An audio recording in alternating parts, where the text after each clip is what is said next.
Hello everyone, welcome to my channel. Good to have you guys with me today and I hope everyone is doing good. If it is your first time watching my channel, please don't forget to subscribe, like, share, leave a comment. My name is Sadia and I am from beautiful British Columbia, Canada. In my channel, I will share my knowledge and experience with medicinal herbs, plants, fruit, vegetable and spices. And also in my channel, I will share my ideas and tips how to start and take care of your own garden at home. Every Friday of the week, I do share some of my own delicious recipes with you guys. And since it is a cold season and I don't have lots of gardening videos, I am adding extra baking and cooking. I hope you guys like it. So let's start today's video. Today's video is all about appetizer or a snack. It will design beautifully your coffee table or your dining table. You can have it as a snack with your coffees or teas, or you can have it as an appetizer, and you and your guests will love this recipe. So with the will and name of our God, let's start making our recipe. Here first what I did, I add 1 cup of water with 1 cup of milk.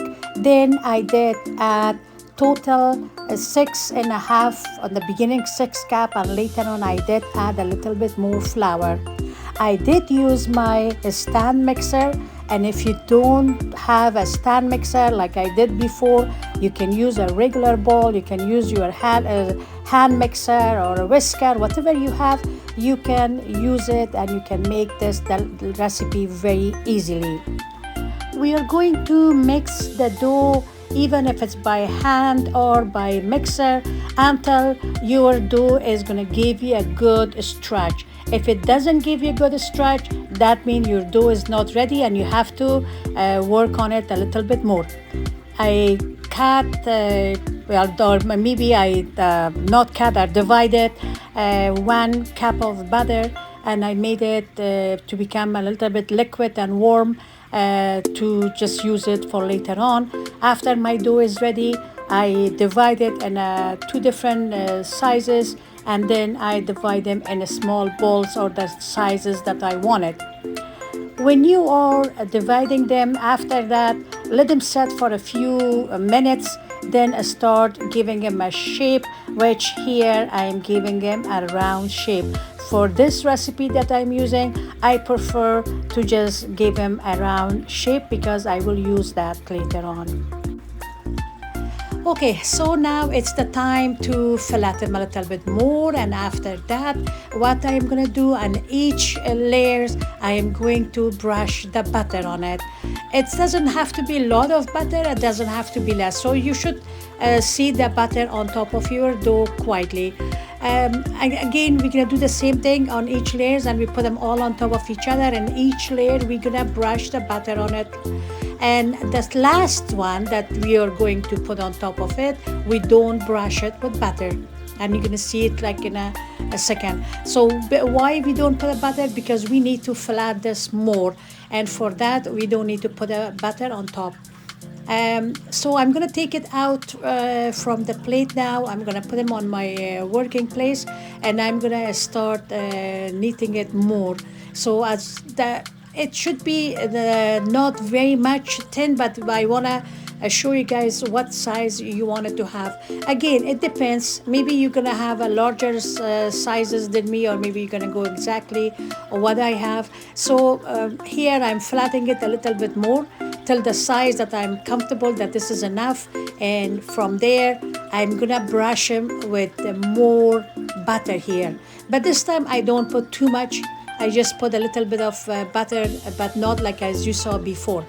So we're gonna fold it both sides. Then we're gonna, at least here I'm gonna give it a 4 fold, and each time I am brushing it with butter. As soon my folds are done, I am gonna wrap it in a plastic wrap, or you can put them in a Ziploc bag, whatever you have. You're gonna keep them in a fridge at least for 3 hours. And till your dough is getting ready, you're gonna make all the other ingredients ready to use this dough for it. So let's start making our other ingredients, and we put this in the fridge.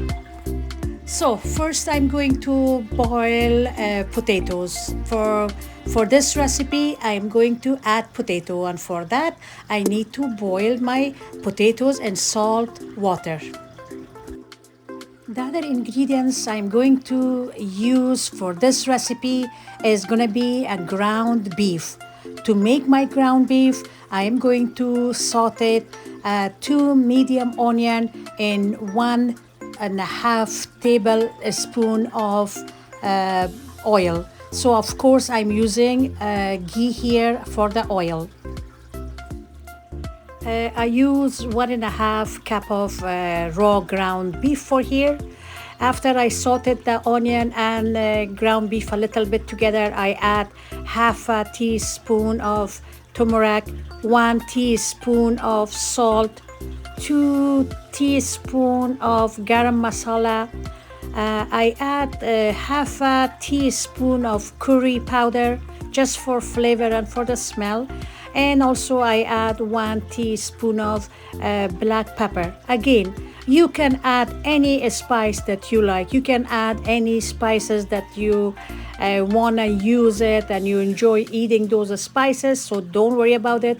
You can add it. You want to make it more spicy. As you notice, I did not add a spice here. You can choose any spice you want. Same time, while I'm making the ground beef, I check the potato to make sure potatoes are done. And when the ground beef is done, I'm putting it on the side. Since the potatoes cooked now, so what I'm gonna do now, I sauteed 3 medium onion in 1 tablespoon of ghee, and I'm peeling the potatoes to add it to the onion.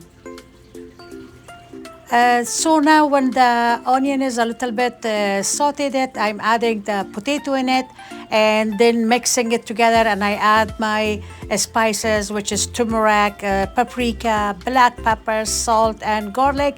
Again, it's your choice. You can add more or you can add less, or you can add more spices.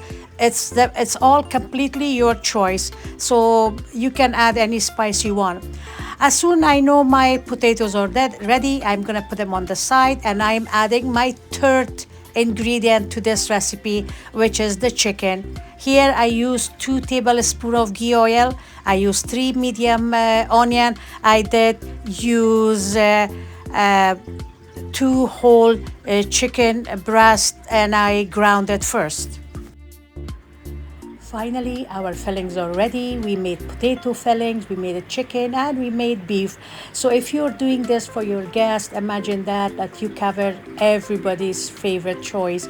And if you're doing this for your family, the same thing. Your family will love it because you do have a variety. Or if you don't want to do all of them, you can pick any of these ones, or you can do another fillings that you like. So we are here taking the dough out from the fridge hour before we're gonna start working with the dough. And also, before I start shaping any of my snack bites, I am making my egg wash ready, which I use 4 teaspoons or 2 tablespoons of milk, and I use 2 eggs. When you shape your dough and you want to do the filling, so make sure you brush a little bit water around the edge of any of those fillings, so this way they can be stuck together nicely. And like I said, you can use different shapes. I use different style, some of them are a little bit bigger than a snack bite, some of them are smaller, because we said this is going to be an appetizer and this is going to be for your coffee table. You don't want to go too big with this, because you don't want your guests to get full with your snacks. You want to feed them more from your delicious food. So I'm gonna let you guys watch the video and see how I work with all of these doughs and all of these fillings. I hope you enjoyed the video all the way to the end.